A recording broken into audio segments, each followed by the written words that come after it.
Hello, Internet. It's time to ramble about miniatures, because it's Monday. This time, it's Monday the 24th of June 2019. And I've got more to show you than last week. A lot more. So let's get started. First off, we have these four character minis. The two in the middle are from Bombshell Miniatures, from the Bombshell Babes range. The two on the outside are hassle-free minis. And they were my store painting projects. I had all four of them sort of half finished before last Monday, the 17th, and then I went to the store and I finished all four of them. And yeah, they all posed slightly different challenges. For example, the most challenging thing was Sally Starfield here. The thing about her is that the sculpt includes a suit that has a lot of fine lines sculpted into it. They're extremely fine. They're so shallow that there is practically no way to get paint into those lines and only those lines. Because if you try a wash, some will collect on the surface and it'll just look dirty. And I spent an inordinate amount of time going back and forth on this before I finally decided that, oh well. I wanted to paint it just sort of like a regular sort of white-ish, silverish space suit. Something like a NASA suit, but I eventually decided that wasn't going to happen, so I went for at least, well, pale colors, pastel colors. I thought that looked cool. And I painted the parts of her gear, like for example the helmet rim. There's supposed to be like a bubble helmet on top of this when she's actually out in space, I suppose.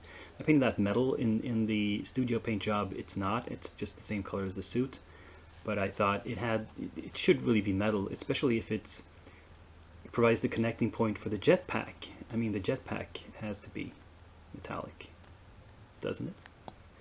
And so, well, came out okay in the end. And we have Megan the Buccaneer.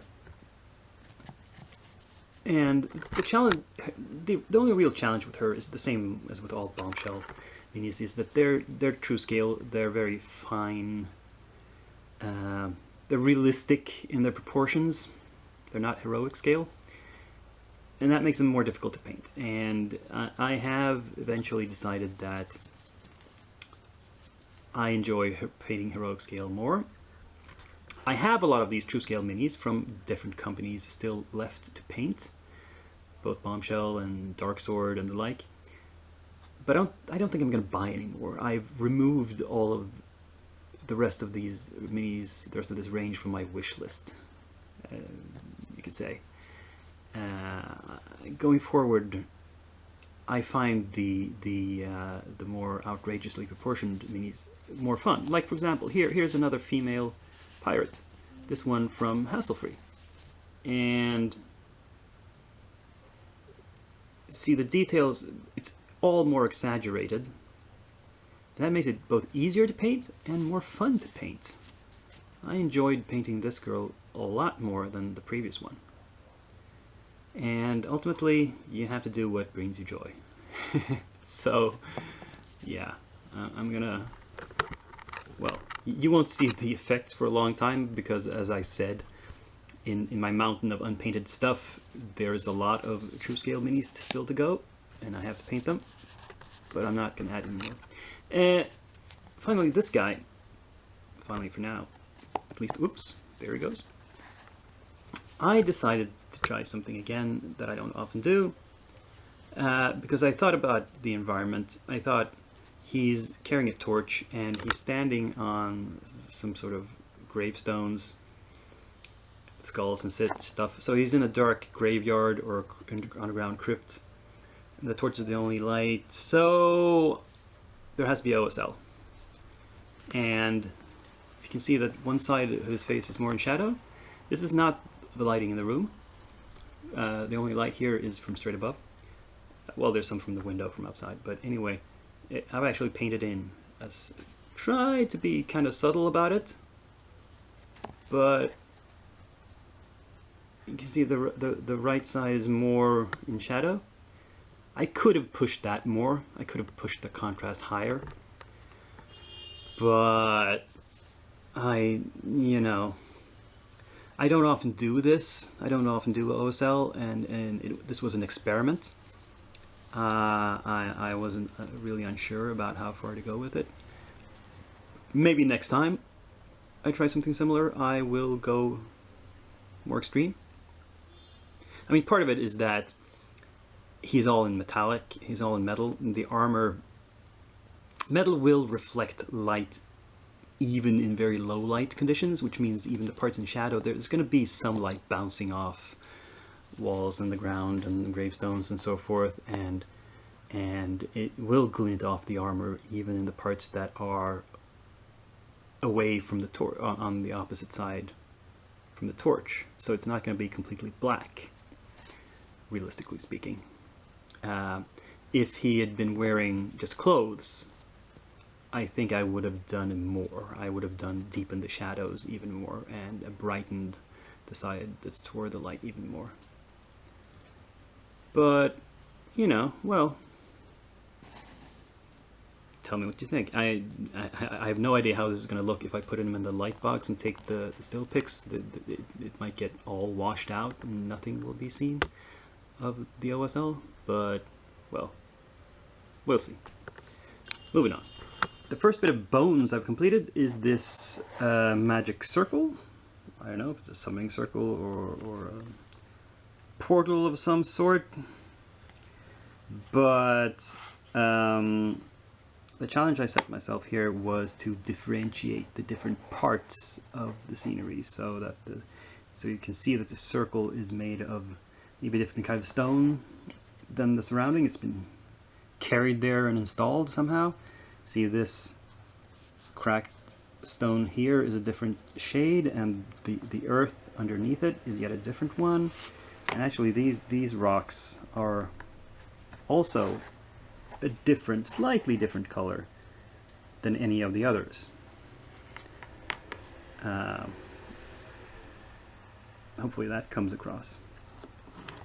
And I tried to do this quick and dirty way, just dry brushing and washing, but a lot of the detail work I had to go in and do. Well, like for instance, the really deep shadows in all these cracks here, and between these, and the cracks here. That's me going in with my thinnest brush and black paint and just painting in those shadows. I have not painted in all the runes. That's just a wash and a dry brush. I'm not totally insane, just slightly insane. And this smudge here, that was unintentional, but whatever. You know, it's rock, it's not completely clean. Yeah, so I think it looks kind of dramatic and effective. Hopefully you think so too. And here's the Goblin Army, all ranked up and ready for battle. 24 minis in 1 week. How did I manage that? Well, by extreme speed painting. These don't bear close examination. I mean, if you look closely at them, they're very roughly painted.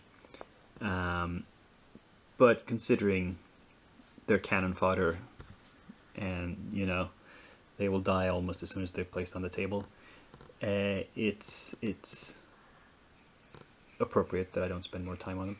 The only thing, in hindsight, I would have changed one thing I did about them, and that's, well, first of all, I painted them in 2 batches. I painted these 12 first and these 12 second, and I used the same color for all their clothing, so all of these guys are in green loincloths and caps and whatever, and these guys are sort of orange-red.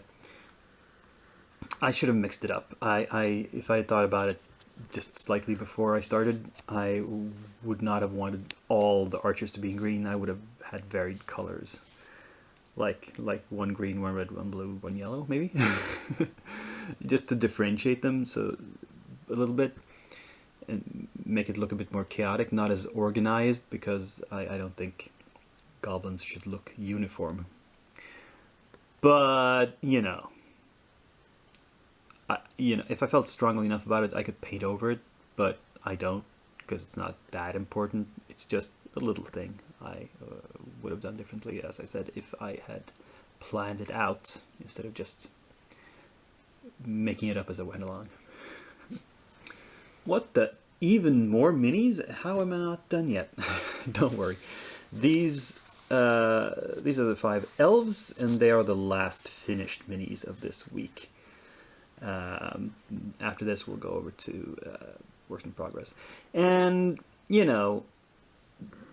I talked about how the detail is better on your bones. It's not. On these particular figures, it's not such a huge improvement, and I noticed that when I started painting them up, I eventually gave up on trying to pick out a lot of the detail, and I just sort of gave the whole thing an overall dark wash. Well, it's Army Painter Strong Tone, quick shade over everything except the skin.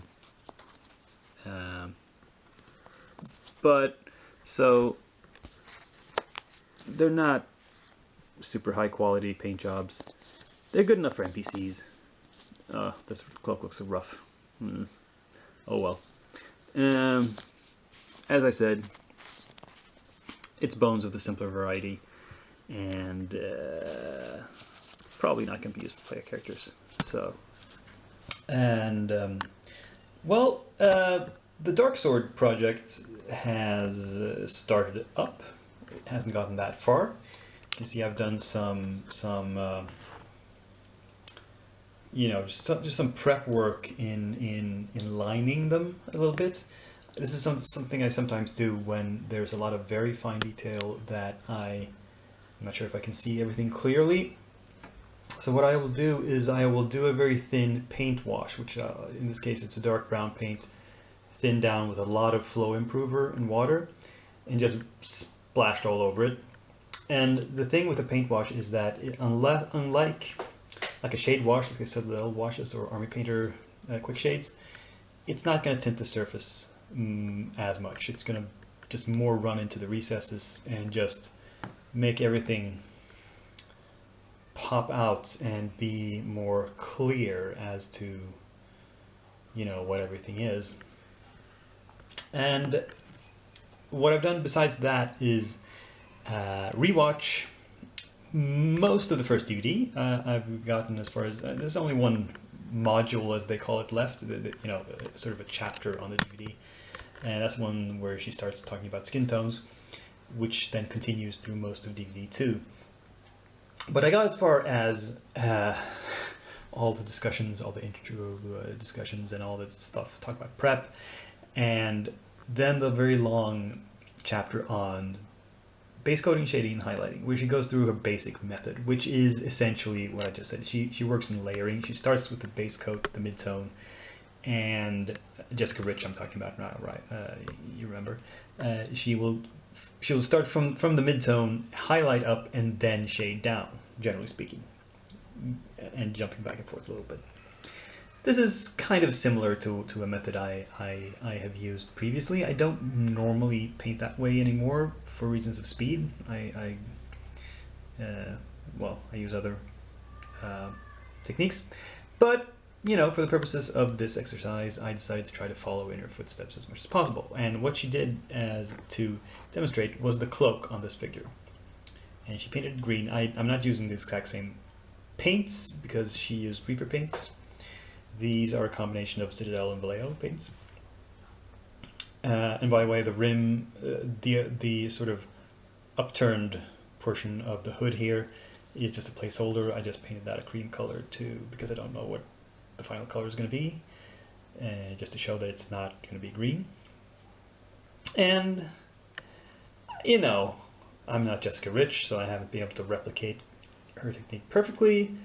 I've not spent as much time and as many layers as she did, but you know, um, this is a technique, as I said, that I have practiced before, and I'm not completely unfamiliar with it. And I think the result looks kind of nice. I mean, she pushed the contrast even more, made some of the folds pop even more, but I'm on the fence about that. Uh, in the debate between extreme contrast and extreme naturalism, I'm somewhere in the middle. I like medium contrast most of the time. Yeah. Anyway, so hopefully, the next things covered on the DVD are all the various skin tones and how to paint various different hair colors. So that is what I'll keep working on in the coming week, and hopefully we'll have some more of that done by next Monday. Oh boy, it's crowded up in here. So this is all the new stuff that is primed, and well, in some cases I put an undercoat on the basis. But that's as far as we've gotten. What is all this? Well, here first are the only two metal minis in this batch. These are the two Heresy miniatures I showed you. I decided to paint these off the bases and attach them to bases later, because I'm going to use some bases that I've already previously stamped the cobblestone pattern on and painted. So I'll attach these after painting.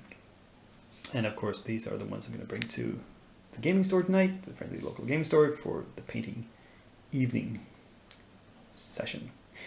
Next up, we have Sophie and Friends. We have Sophie the Succubus as a barmaid.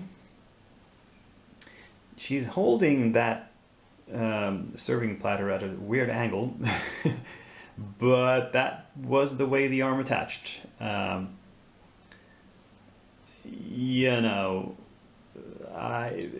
Maybe if I had been more careful about dry fitting it beforehand, I would have caught that, and I would have used some hot water to bend that up. But what the heck? It looks kind of amusing, like she's on the verge of it slipping and falling. Like she's kind of a careless barmaid, maybe. So what the heck? I'll leave it as is. And then we have these other two robes here. Here we have the Ruined Temple, fully assembled and primed. I think you'll agree it looks like a temple. Behind that we have the goblin leaders. And behind that we have the monsters. We have a Minotaur, owlbear, griffin, and a wyvern back there. So, how much of this will get finished by next week? Oh well, only time can tell. So this is some new stuff from the Kickstarter, the Bones 4 Kickstarter, that I want to add. This is actually the last piece of the scenery add-on. And the pieces are not named, but I believe this is supposed to be an orrery, as in an astronomical model. I've been warned, people have posted online that this one was really difficult to assemble. So we'll just have to see how that goes. I might film my own experiences and talk about them in next week's episode, maybe. Yeah. Now, I'm not adding anything more from the Kickstarter to my queue, and the reasons for that will become clear in a minute.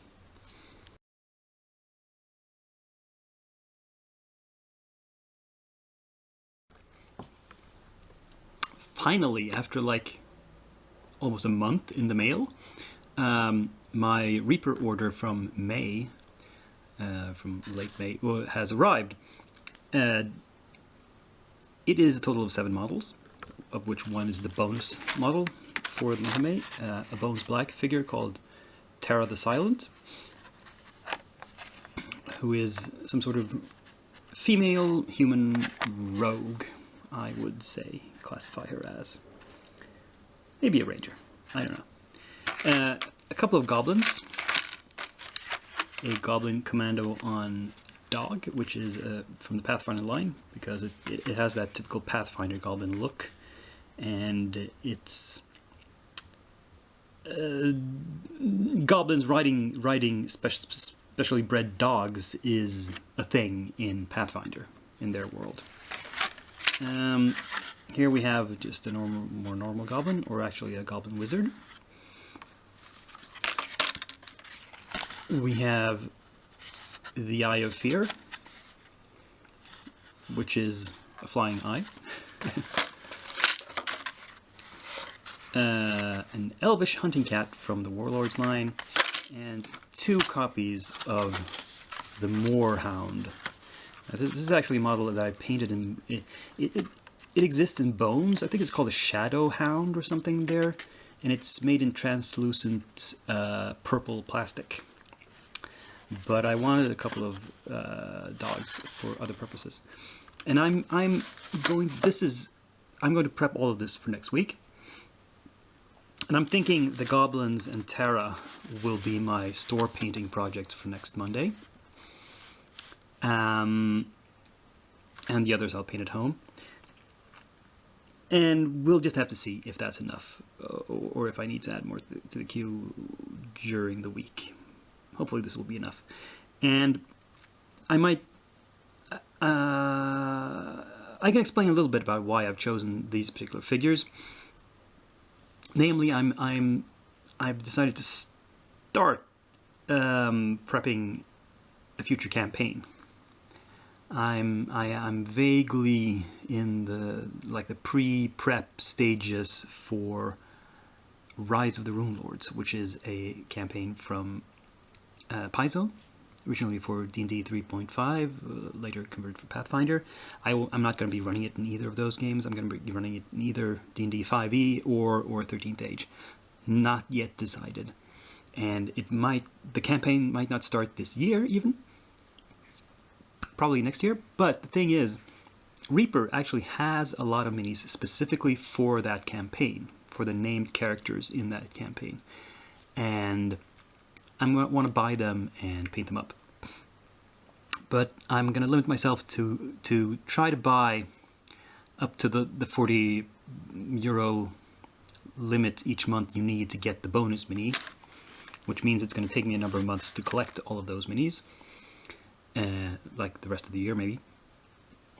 And why have I started with these minis? Well, because in the early stages of that campaign, there's a lot of goblins, and specifically, you need a goblin riding a dog. I might need to get more of them. We'll see. And the Eye of Fear, the cat, and the hounds are going to be stand-ins for some monsters that are more specific to that campaign, that don't actually have specific models made for them. The Moorhounds I want to use for something that exists in Pathfinder called a Yeth Hound, for example. And this is instead of a Vargweel. It's a monster that exists in various versions of D&D, but there is not a miniature for it that I know of.